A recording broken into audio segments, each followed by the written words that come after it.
আলহামদুলিল্লাহ রাব্বিল আলামিন। আমরা আজকে যেটা আলোচনা করবো সেটা হচ্ছে ইস্তিআলা সিফাত। ইস্তিআলা শব্দের অর্থ হচ্ছে উন্নতি, উপরের দিকে ওঠা। হরফ উচ্চারণ করিতে জিহ্বাকে তার দিকে উচ্চত করাকে ইস্তিআলা বলে। সাধারণ অর্থে আমরা ইস্তিআলা শব্দটা জানলাম। ইস্তিআলা সিফাত বিশিষ্ট হরফ হচ্ছে মাত্র 60টি। 60টি হরফকে একসাথে খুশ সদাওয়াতিন গিজ বলে। এই যে খেয়াল করুন, খুশ সদাওয়াতিন গিজ এটা বলে একসাথে। আর খ সদ দদ গাইন ত লাফ, এই যে 60টি হরফ, এগুলো ইস্তিআলা সিফাত বিশিষ্ট হরফ। এই 60টি হরফ একত্রিত করলে খুশ সদাওয়াতিন গিজ বলে। এই 60টি হরফকে বলে হরফে মুস্তাঈলা। হরফে মুস্তাঈলা, হরফে মুস্তাঈলা কতটি? 60টি। খুশ সদাওয়াতিন গিজ, এই 60টি সিফাত বিশিষ্ট হরফ পুর হবে। বেশিরভাগ সময় করে পুর হয়ে উচ্চারিত হয়, মানে বলিশ বড় করে উচ্চারণ করতে হয়। এরপর খেয়াল করুন ইস্তিফাল। ইস্তিফা শব্দ পতিত করা। হরফ উচ্চারণ করার সময় জিহ্বাকে তালু হইতে আলাদা রাখিয়া নিম্নের দিকে, সোজা কথায় হরফ উচ্চারণের সময় জিহ্বাকে নিচের দিকে পতিত করাকে কি বলে? ইস্তিফাল বলে। ইস্তিফাল বেশি প্রতিষ্ঠিত হরফকে কি বলে? মুস্তাফিলা। হরফে মুস্তাফিল।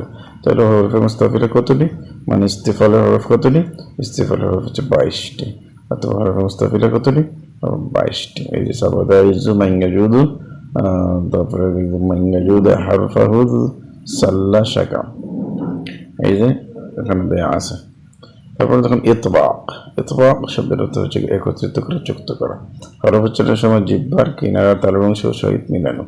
জিহ্বার যে কিনারা আছে, পাশ আছে জিহ্বার, এই পাশটাকে কি করা?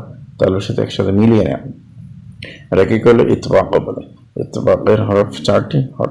এই 4টি হরফকে বলে মুতবাক। ইতবাকের হরফ 4টি কি কি? সদ ত জ। এই 4টি হরফকে বলে হরফে মুতবাকা। হরফে মুতবাকা। তাহলে হরফে মুতবাকা কতটি? 4টি। কি কি? সদ ত জ। এরপরে দেখেন ইনফিতাহ। ইনফিতাহ শব্দের অর্থ হলো পৃথক করা। হরফ উচ্চারণ করার সময় তালু ও জিহ্বার মধ্যস্থল খোলা রাখাকে কি বলে? ইনফিতাহ বলে। ইনফিতাহ হরফ উচ্চারণের সময় তালু ও জিহ্বার মধ্যস্থল খোলা রাখাকে কি বলে? ইনফিতাহ বলে। ইনফিতাহ শব্দের অর্থ হচ্ছে কি? পৃথক করা, আলাদা, খোলা। তাহলে ইনফিতাহ হরফকে কি বলে? মুনফাতাহ। হরফে মুনফাতাহ। তাহলে হরফে মুনফাতাহ কতটি? হরফে মুনফাতাহ হচ্ছে 25টি। এই 4টি হরফ ব্যতীত, কারণ আজ আমরা পড়েছি মুতাদার একটি বিপরীত আরেকটি। তাহলে ইতবাকের বিপরীত হচ্ছে ইনফিতাহ। ইনফিতাহ হরফ হচ্ছে 25টি, ইতবাকের হরফ হচ্ছে 4টি। এরপরে দেখেন ইদলাক। ইদলাক শব্দের অর্থ হলো কিনারা। হরফ উচ্চারণ করার সময় জিহ্বা ও ঠোঁটে কিনারার উপর নির্ভর করা, এটাকে কি বলে? ইজলাক বলে। ইজলাকের হরফ হচ্ছে মাত্র 6টি। ফারওয়ামিন লব্বি, একসাথে মিলে হচ্ছে ফারওয়ামিন লব্বি। তাহলে ইজলাকের 6টি হরফে কি বলে? হরফে মুজলাকা বলে। হরফে মুজলাকা বলে। হরফে মুজলাকা কতটি?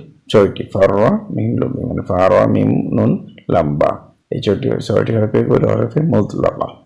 এরপরে খেয়াল করুন ইসমাত। ইসমাত শব্দের অর্থ হলো নিষেধ, বাধা প্রদান করা।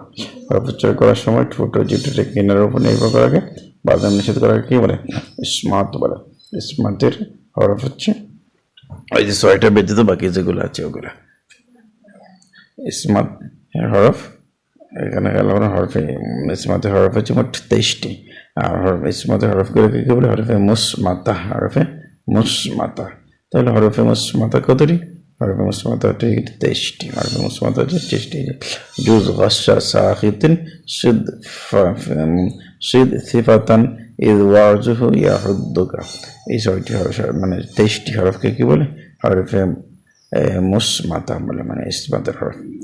এরপরে আমরা যেগুলো পড়বো সেগুলো হচ্ছে গায়রে মুতাদাদ্দা, মানে যেগুলা বিপরীতে আর কোনো সিফাত নেই, যেটাকে আমরা বলি খাস সিফাত। তাহলে গায়রে মুতাদাদ্দার প্রথম সিফাত হচ্ছে সফের। সফের হচ্ছে চড়ুই পাখির আওয়াজ। হরফ উচ্চারণ করার সময় জিহ্বার অগ্রভাগ সংযোগে সানায়া দন্তের উগ্রভাগ হইতে শক্তি সহিত যে আওয়াজ বাহির তাকে সফের মানে, মানে ওই যে চড়ুই পাখির আওয়াজ বাংলা বলতে বলা হয়েছে। সফের শব্দের চড়ুই পাখির মতো আওয়াজ, এই যে একটা আওয়াজ বের হবে, এই আওয়াজটা হরফ উচ্চারণ করার সময় জিহ্বার অগ্রভাগ হতে এবং সানায়া ও লিয়ার দাঁত এর অগ্রভাগ হতে একটা আওয়াজ বের হবে, সেটাকে কি বলে? সফের মানে। সফের হরফের মধ্যে 3টি, জাহাসিন সদ, জাহাসিন সদ, আজ আস আস, এইরকম একটু জাতি ডাকবে। তারপরে হচ্ছে কলকলা। কলকলা শব্দের অর্থ নাড়া দেওয়া, কম্পন সৃষ্টি করা। হরফ উচ্চারণে গুরুগুলি সাকিন অবস্থায় মাখরাজে আঘাতপ্রাপ্ত হওয়ার পর যে এক ধরনের অতিরিক্ত আওয়াজ সৃষ্টি হয় তাকে কি করে কলকলা বলে, মানে নড়াচড়া করা, প্রকম্পিত করা। কলকলা সাকিন অবস্থায় হয় কলকলা। হরফ হচ্ছে মাত্র 5টি, উদ্দিন মানে লফ তম্বা জিমদাল, এই 5টি হচ্ছে কলকলা। কলকলা প্রথমত 2 প্রকার এখানে দিয়েছে, অন্যান্য তাজবিদ দেখে কলকলার আরেক হরফ আছে, মানে আরেক প্রকার আছে। এখানে হচ্ছে কলকলা 2 প্রকার, কলকলা সুগরা, কলকলা কুবরা। অন্যান্য তাজবিদে আছে কলকলা উস্তা আরেকটি আছে। এটা কলকলা সুগরা কোন জিনিস, কলকলা হরফ যদি শব্দের মধ্যখানে আসে তাহলে এটা কলকলা সুগরা বলে। যেমন যে কলকলা হরফ কাফ শব্দের মধ্যখানে আসছে, অথবা কলকলা হরফ ত এটা শব্দের মধ্যখানে আসছে, এই জন্য সেখানে কলকলায় সুগরা হরে, মানে একটু কম করে কলকলা নড়াচড়া করে।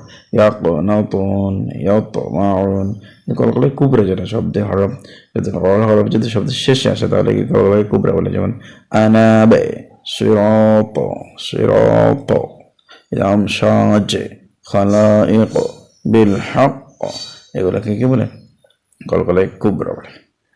এখন খেয়াল করুন লিন। লিন শব্দের অর্থ নরম। হরফ কেমন আসে নরমভাবে তার মাঝে উচ্চারণ করাকে লিন বলে।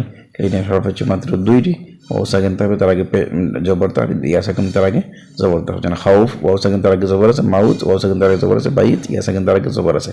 এইরকম ইয়া সেকেন্ড তার আগে যদি জবর থাকে তাহলে হচ্ছে কি সরি ইয়াটা হচ্ছে কি লিন। আর যদি ইয়া সেকেন্ড তার আগে জের থাকে তাহলে এটা হচ্ছে মদের। ও সেকেন্ড তার আগে পেশ থাকলে মদের, ও সেকেন্ড তার আগে জবর থাকলে লিন। এই জিনিসটা আমাদেরকে খেয়াল করতে হবে। এরপর হচ্ছে ইনহিরাফ। ইনহিরাফ শব্দতে ঝুঁকে পড়া, দাবিত হওয়া। হরফ উচ্চারণ করার সময় জিহ্বার কিনারা দিকে ঝুঁকে পড়াকে কি বলে, ইনহিরাফ বলে। ইনহিরাফের হচ্ছে মাত্র 2টি, র লাম, র লাম। এরপরে নাম তাকরির। তাকরির শব্দের হচ্ছে পুনরাবৃত্তি করা, মানে আবার বারবার করা, আগে জিহ্বাকে কম্পিত করা, উচ্চারণ করা সময় উচ্চারণ করার সময় জিহ্বাকে কম্পিত করাকে তাকরির বলে। তাকরির হরফ হচ্ছে মাত্র 1টি, রা। এই তাজবিদ কিতাব সময় এই সিফত প্রয়োগ না করার জন্য বলা হয়েছে, বিশেষ করে হরফ যখন মুশাদ্দাদ হয়, কারণ তাকরার করলে এই হরফ উচ্চারণ করতে কয়েকটি বার হরফ হয়ে যায়। তাহলে একটি সিফতের উপরে আমল করা হয় না, সেটির নাম হচ্ছে তাকরির। তাহলে কোন সিফতের উপরে আমল করা না তাকরির, মানে এটা সিফত ঠিক আছে কিন্তু এটার উপরে আমল করা হয় না, আমল করলে এটা পুনরাবৃত্তি হয়ে যাবে। এর জন্য যদি আমল করা যায় তাহলে আর আর ফার এরকম হবে, আর মানে নড়াচড়া করবে, নড়ে মাত্র 5টা করে লফতা বা জিমদার 5টা হারা রায় কিন্তু নড়ে না, এর জন্য এই সিফতের আমল হয় না। তাফাশি। তাফাশি হয়তো সরাইয়া দেওয়া, হরফ উচ্চারণ করার সময় মুখের ভিতরে আওয়াজ সরাই দেখে কি বলে তাফাশি বলে। তাফাশি হরফ হচ্ছে মাত্র 1টি, সেটা হচ্ছে শিন, সেটা হচ্ছে শিন। আশ আশ। এরপরে ইস্তিতালাত। ইস্তিতালাত শব্দ হচ্ছে বিস্তৃত করা, জিহ্বার কিনারার প্রথম প্রান্ত হতে শেষ প্রান্ত পর্যন্ত আওয়াজ বিস্তৃত করাকে ইস্তিতালাত বলে।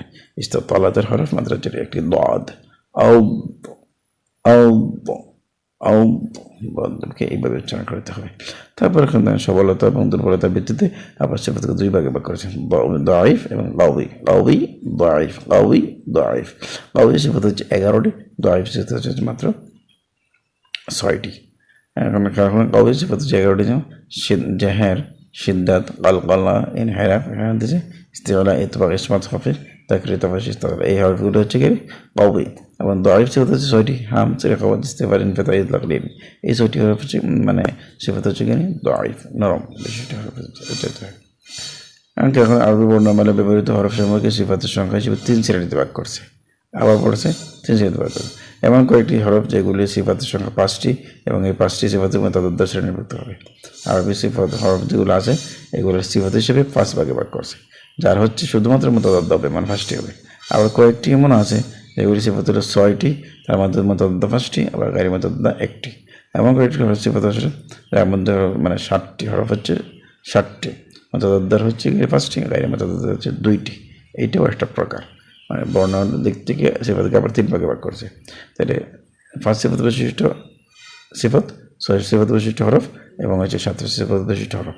তাহলে 5 সিফাত বৈশিষ্ট্য হরফ যেগুলো এগুলো মুতাদাদ থেকে আসবে, আর 6 সিফাত বৈশিষ্ট্য হরফ যেগুলো মুতাদাদ থেকে 5টি আসবে, আর একটি হচ্ছে গায়র মুতাদাদ থেকে আসবে। 7 সিফাত বৈশিষ্ট্য হরফ যেটা সেটা হচ্ছে গায়র মুতাদাদ থেকে 5টি আসবে, গায়র মুতাদাদ থেকে 2টা আসবে। এই বিষয়গুলো আমাদেরকে খেয়াল করতে হবে, এটা আমাদের জেনে রাখা প্রয়োজন, অত্যন্ত জরুরি। এরপর খেয়াল করুন সিফাত 5 সিফাত বৈশিষ্ট্য হরফগুলি মদের হরফ সহ নিম্নে, এই দেখে খেয়াল করেন 5 সিফাত বৈশিষ্ট্য হরফ। 6 সিফাত বৈশিষ্ট্য হরফ ইয়া এবং ওয়াও এর গায়র মুতাদাদ সহ দেওয়া হয়েছে। 7 সিফাত বৈশিষ্ট্য হরফ শুধুমাত্র একটি হচ্ছে রা, সেটি হচ্ছে রা। আর প্রত্যেক হরফে কমপক্ষে 5টি মাতাদুদ্দা সিফাত রহিয়াছে। তবে প্রথম শ্রেণীতে গায়ের মাতাদুদ্দা নাই, দ্বিতীয় শ্রেণীতে গায়ের মাতাদুদ্দা আছে, তৃতীয় শ্রেণীতে গায়ের মাতাদুদ্দা রহিয়াছে।